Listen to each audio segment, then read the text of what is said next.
student of PhD research, which is dealing about the role of Greenland in the Arctic, and more precisely about Greenland state building and its consequences on Arctic geopolitics and energy security.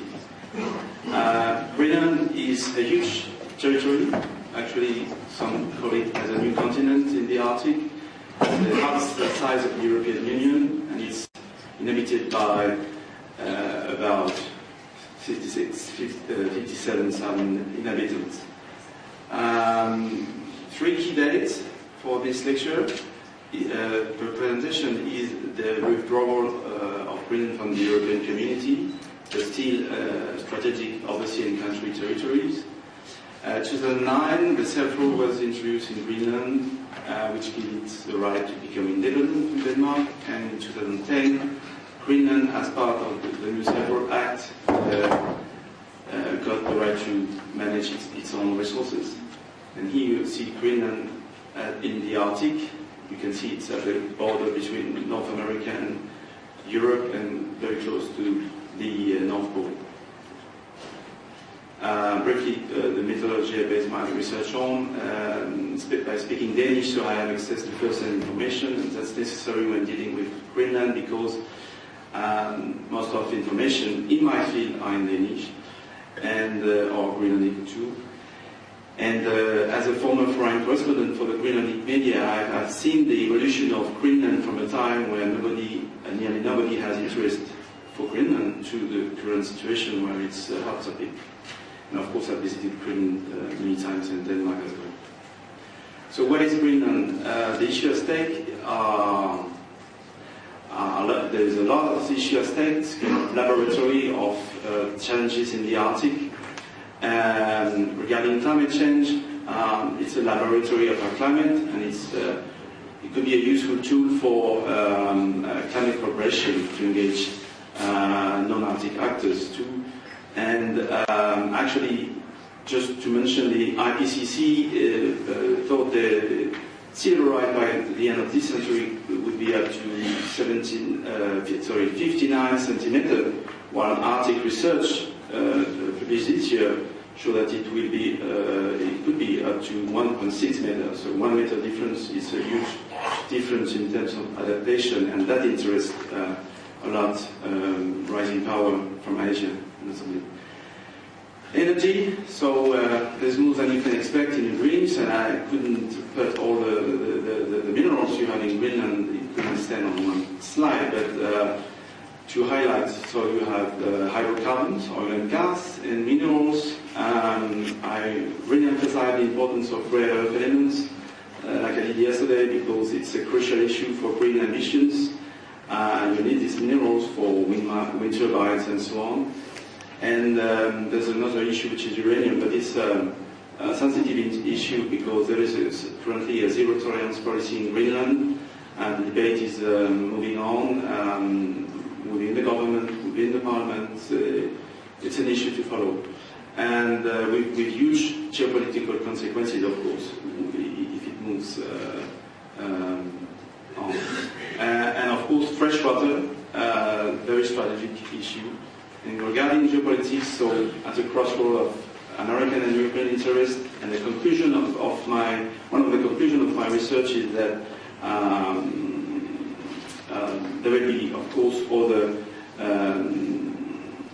regions taking part in it, and I see the case of China in Greenland for the reason mentioned above, for the conclusion I will tell, and also because there is also an history of relationship between China and Greenland, and notably a visit by Premier of Greenland then in 2005 to China. So I'm talking now about the state building process.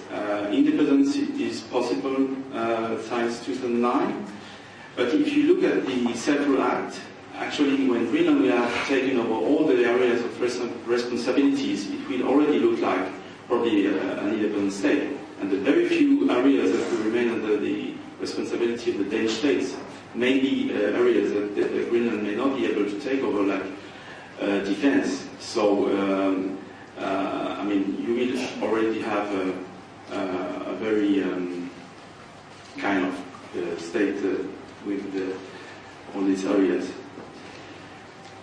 You have two main approaches in Greenland regarding independence. You have the fast approach and you have the time-requiring approach, I would say. The Henriksen approach, Hans Henriksen is the former premier of Greenland, and Kubi Klaes is the current premier of Greenland. The Henriksen approach is the fast approach. He said he would like independence to be in 2021 for his 65th birthday. While Kubi Klaes is more pragmatic. He takes his time. He wants first economic autonomy from Denmark, and then ask the people if they feel ready to move on. And you have a third approach who still don't believe in it, at least in their lifetime. But there is a consensus compared to Faroe Islands, for example. So for me, the main issue is regarding state building in Greenland, to know how much independent can and would Greenland be, because it's one thing to be independent, it's another to remain independent. And either you are subject in international relations, which means broadly the Klaes approach, plus you keep an economic security net, which is today assured by Denmark, but it could be by joining another supranational entity, so that Greenland will remain independent and have the control of its policy regarding natural resources. The other issue is to be an object in international relations, and then it's a real problem if something happens like collapse you've seen in Iceland and so on, because Greenland is not just ice, as you understand, it's also a huge amount of natural resources, and of course foreigners in Greenland can also deal with natural resources. So that's the conclusion of my research. Major challenges facing the Greenlandic state building in relation to Arctic geopolitics. The three main issues: the economic autonomy, to have it in the long term, not just for 20 years. It's not just because you have oil and so on. You have to have a solid economy before moving to independence, because you cannot go the way back. And you have to have a highly educated population, and that's a real issue that the Greenland government is taking seriously now, and with international cooperation in America, in Europe, in Asia. And here you see the geopolitical aspect in education. When you're talking about Greenland and this small society, when you're talking about the elite of Greenland, I've counted the political elite, it's 44 people. If you count the 9 ministers, 31 parliamentarians, and 4 mayors. So it's not a lot to educate, I would say. And who will educate probably the elite of Greenland? We will have, through what we call soft power aspect, privileged access to Greenland when it will become independent. And finally, the internalization of Greenland's mind, so the importance of having much more international input within the education in Greenland, and that is done now, and it's moving fast. But that's very important to understand when you're building a state, to know what's going on around you and more broadly in the world. So, to finish, I would like to thank you, the NRF and the French Embassy in Iceland, for supporting my trip to Iceland. Thank you.